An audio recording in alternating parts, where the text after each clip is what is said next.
Going to be fun, dude. Okay, cool. We are Uh, live on Instagram. Oh, I think first on YouTube and Facebook. We're going to go live now on the gram. So, Bandile, Khuzwayo. Welcome to Coffee and Conversations with Champions. It's the Road to SA's 2025 edition. Welcome to the show, man. Thank you. How are you doing? How was that for an Great. intro? Cool. So I know we've been working hard to get this happening. Technology's let us down.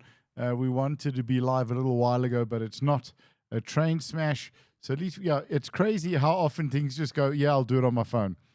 So it's working well. And welcome to the show. Tell us a little bit about yourself, please. You're a Gauteng lifter prepping for South African Classic Champs 2025.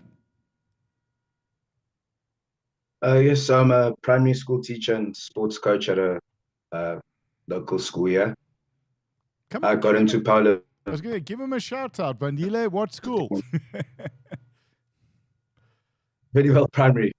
Okay, cool. I Awesome.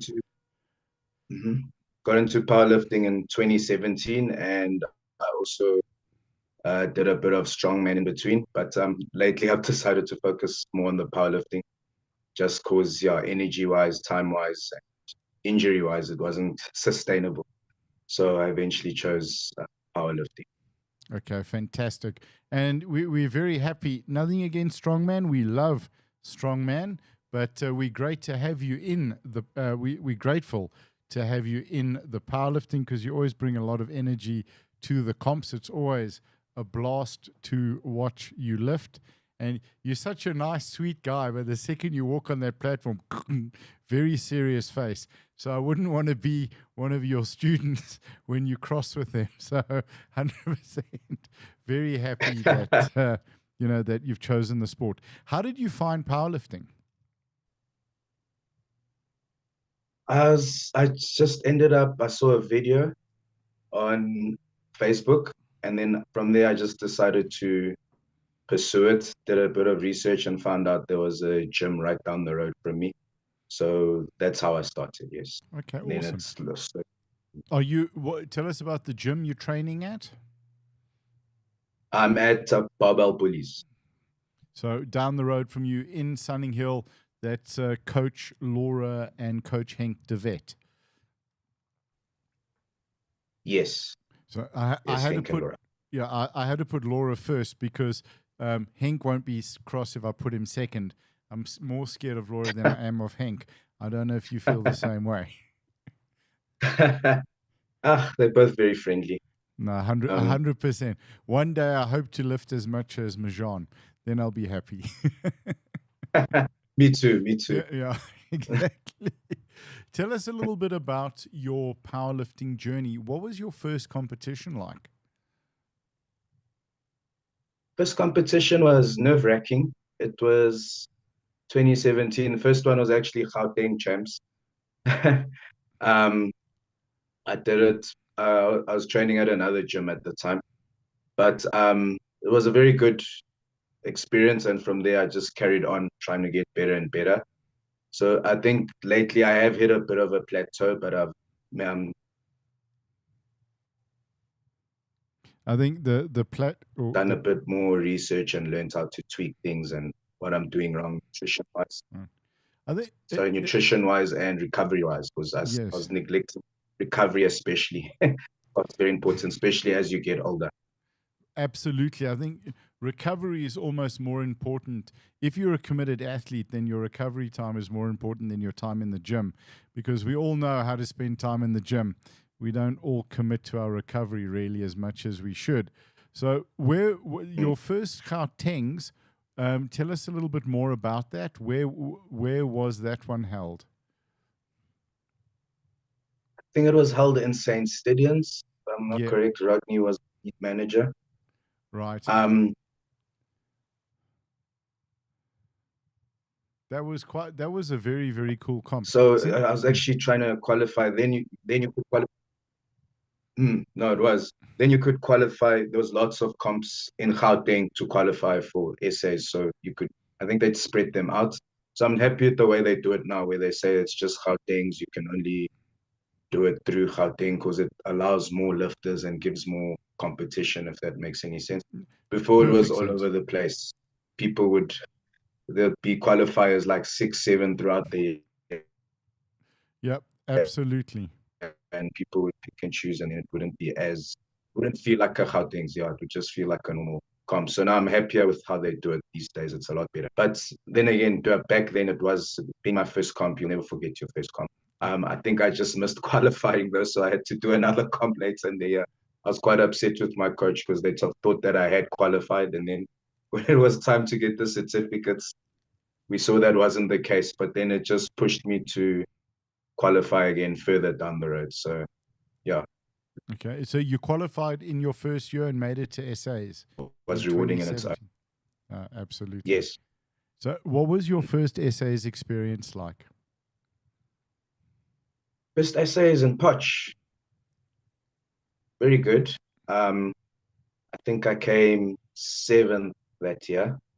So it wasn't too bad for my first one. I was still in under 83. So I didn't weigh as much as I do now. Right, yeah. That's the beautiful thing And about powerlifting, right? Bandile is moving up. I think I started in the 83s as well, and like I'm at home at the top of the 105s. Maybe we'll go to 120. Depends on the cheesecake. sure. Nice. So awesome. So tell us about your first experience at your first essays. Potch is kind of cool. It's fun traveling. Did you stay over? Did you just come straight in and out? Okay, now I drove the night before and stayed over. My mom came to watch me, so she drove, which was nice. So I could focus more and mentally prep more for the comp. I found out that Potch water isn't that great.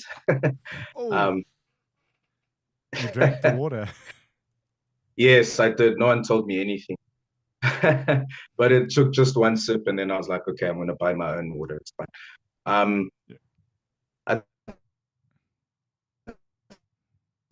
think I was still very new to it. So nutrition wise and all of that, I was still quite just going with the flow, eating whatever I thought would work. But you learn as you go down the road that it's your diet is also very important, your comp meals, how often you eat, the timing. Okay, that you can't always get right in a comp, but you try your best. And just making sure finding that fine balance between having enough fuel to compete and not overdoing it where you're gonna vomit on the platform. Yeah. And I think also, digestion takes so much energy. It's always about finding that balance where you've got enough fuel for the deadlifts and you're okay because like we burn so much on the squats, then we're kind of okay on the bench, and then deadlift time we're feeling a little bit depleted potentially. So that opportunity to make sure that you've got it dialed in is perfect. I was always amazed, Bandile, by the youngsters. I remember the wonderful late Luke always used to eat McDonald's, but he'd have like 6 McDonald's and 2 milkshakes. And they're like, how do you do that? Sure. But it sounds like a heavyweight. Yeah, no, he wasn't. I think he was in the 76ers. So, Oh wow, that's yeah, even wow. Okay, sure. even more insane. So, coming through Mm. that competition now, absolutely epic. It must have been amazing having your mom there. We're getting prepped for 2025. Can we chat a little bit about your preparation, what you're looking to do? Well, again, I don't want to get into trouble with Henk and Laura, so with giving away numbers. But how's your prep been for this year? What are you looking to do?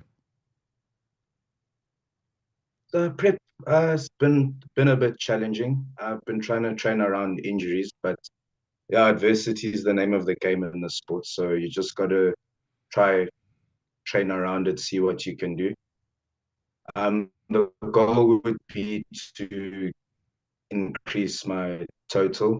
I won't say by how much because that would be giving away too much. But that's just been the goal for the past couple of months. I've just had a lot of injury setbacks.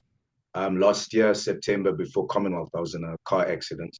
Yeah, So that did set me back. Thankfully, I could still walk and stuff, but I I'd hit my neck pretty hard and had whiplash, and yeah, so I think my body's starting to fully recover from that now.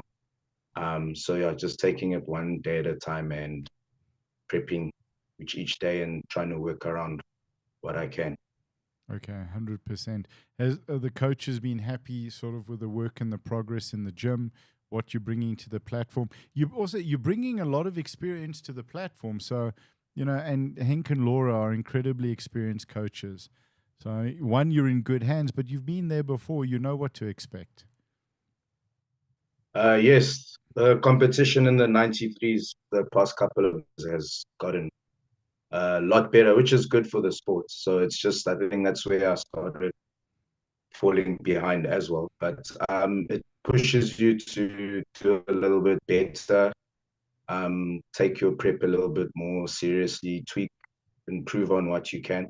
So it just makes you a better athlete in total. So I'm just glad that that's happening. 100%. Yeah. Are you lifting on, I think, the Saturday or the Friday? Yeah, Saturday, 8 a.m. Yes. Okay. Weigh-ins at Ooh, 7. 6 a.m. weigh-in, man. Huh? Oh, Always, 6 a.m. yeah, always. Don't be there at 7. Although maybe that's not always the worst idea to come at 7. But the one thing I've realized as a referee that you value the most is athletes that rock up on time for their weigh-in and get done. There's nothing. It can be frustrating when it's 6 o'clock. You want to get breakfast in before you have to get onto the platform, and you've got athletes that are just not pitching for their weigh-in and don't let you know. So, always, guys, get there early. Make sure that you're at weigh-in on time, and just because you've got to accommodate the referees as well. They also want to go for breakfast. So, guys, I think we're sure. having. Oh, yeah. Bandile, can you hear me okay? You froze, and it looks like there's a little bit of a connectivity issue. Yes. Yes, I can hear you still. Can you Okay, hear me? groovy. Yeah, we can, 100%. Couple of things for you. What do you love most about powerlifting? What makes it so special for you? I'd say being able to push yourself more than you could without it. It just pushes your boundaries, and it overlaps into other areas of your life as well. Right. So it's weird. The more you push at gym, the more you can do at work and the more things you can see, especially as a coach. So I coach rugby, soccer, and cricket. So a lot of the athletes that I've coached now are playing provincial sport, which is great.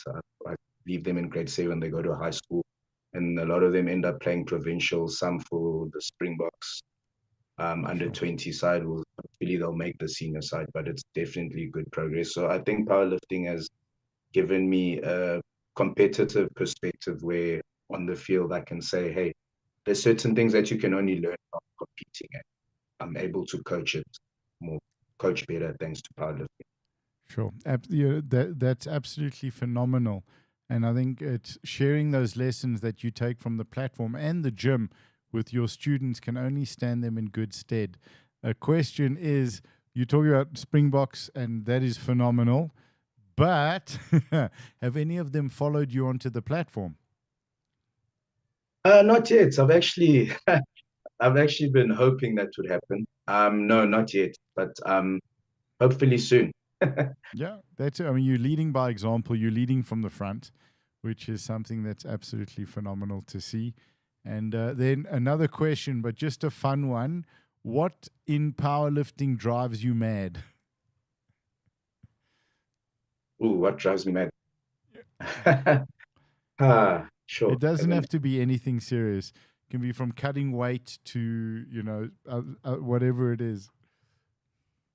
Oh, actually, it's having to use the loo before a lift when it just comes at the wrong time and you can't go to the loo. Yeah, you just get into your Yeah, for gear. me, yes, and it's actually, and you have to like debate. You ask your coach, hey, do I have time to go? And A lot of the time they say yes, but hurry. But like, yeah, there are times where it's like, no, you don't have time. Sorry, Yeah, that's you just have to hold it in. 100%. And then sometimes as well, when you get back from the lift, you don't need to go. So like what is my body doing to me, right? Yeah, no, that adrenaline can do a whole lot of crazy stuff to your body. Yeah, I absolutely love that answer. That's absolutely epic. Why should people get into powerlifting? To become a stronger individual mentally and physically. And Right. statistically, it's safer than any other sport. It may look more dangerous, but if you look at it statistically compared to a lot of endurance sport, it has a very low mortality rate, injury rate compared to Yeah. those sports. You trained properly and you had a proper gym and you have the proper technique. That's it. It's awesome that you started in 2017 because you've had the opportunity to see how amazingly, think about it, dude, that's nearly a decade ago, how amazingly the sport has grown in South Africa and how it's evolved. How have you seen the competitions grow and evolve in the time that, you've been in the sport? And you talk about the safety, how amazing are our spotting and loaders, the teams, it's absolutely incredible. Yes, no, there's been a huge progress. Yeah, actually, it's funny you talk about squatters. They saved me in my last lift, Was that at I Gauteng's? think. Yeah. Those are very good.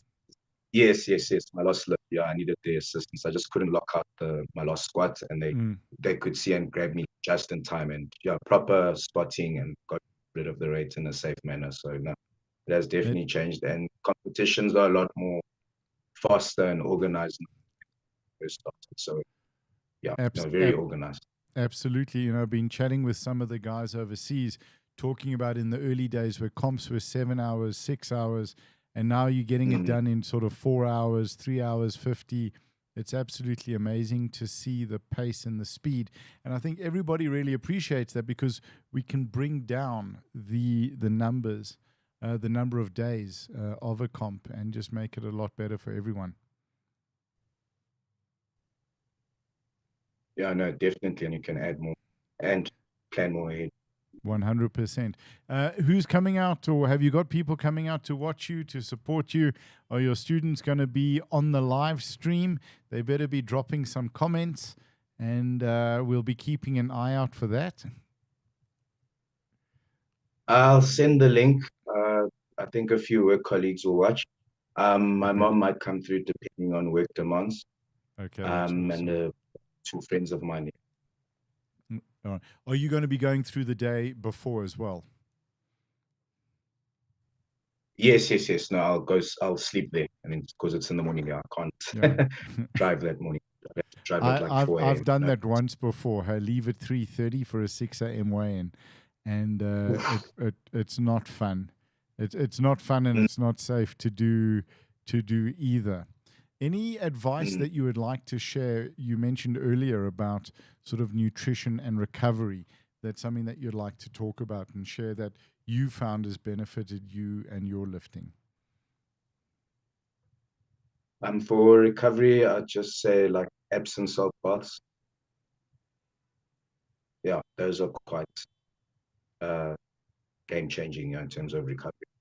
100%. What are you looking forward to do for the balance of the year after SAs? Hopefully, Africa, Asia, depending on how SA goes. Yeah, That would be something that I'd really like to I think we have do. to It's in Japan. Pan. Yeah, Already. we have to focus on or chat to Heather and Hani about getting Japanese lessons for the guys who are going, because that'll be absolutely epic. No, I'd like that. Yeah. And the thing that I love about the Asia Pacific Africa comp is that you can do your 3 lifts, classic and raw, and your bench, classic and raw. So you're spending a lot of money to go that distance, but then you have the opportunity to compete in all of those disciplines and have a lot of fun doing it. The last 2 comps have been amazing. Cool. Bandile, we're looking like the network is a little bit poor. you've given me an idea while we've been chatting. So we keep losing you in and out. So I think we're going to wrap up there, but I'd like to chat to you a little bit further. So you've given me an idea. I'm going to chat to Henk and Laura, and we've done it before in the old gym where we've set up a little studio and then spoke to some of the athletes, so we can maybe try and find a time where everybody's there or everybody can get there, and we can come through and have a chat without the worry of network and signal and so on, and then dig a little bit deeper. How does that sound? Oh, that sounds awesome. All right, I'd be open awesome. to that. I'm going to chat to them. But thank you so much for making yourself available. We really appreciate it. And also, thank you for the energy that you bring to the comps here as well. It's always awesome when you're lifting and you're on the platform. You give 100% to every lift. You're an absolute gentleman in the warm-up area, on the platform, and at the comp. And it's always awesome to see you and to say hi. Thank you. Thanks for having me. No, an absolute pleasure. So I'll chat to Henk and Laura and we'll set it up, and we'll run the stream live from Bullies. I think that'll be epic. And maybe I can get out to some of the other gyms. And then it's going to happen. Natal's going to start nagging me. Province is going to start nagging. So I'm going to have to start traveling Eastern Cape. Ooh, it's not an entirely bad thing. So, yeah. Thank you so much for your time, Bandile. I'm going to end the live stream, and I'll chat to you quickly off air. Thank you so much. Before you go, is there anyone you'd like to give a shout out to? Henk, Laura, and my mom, thanks for the support. Really appreciate it. Absolutely epic. Thanks, dude.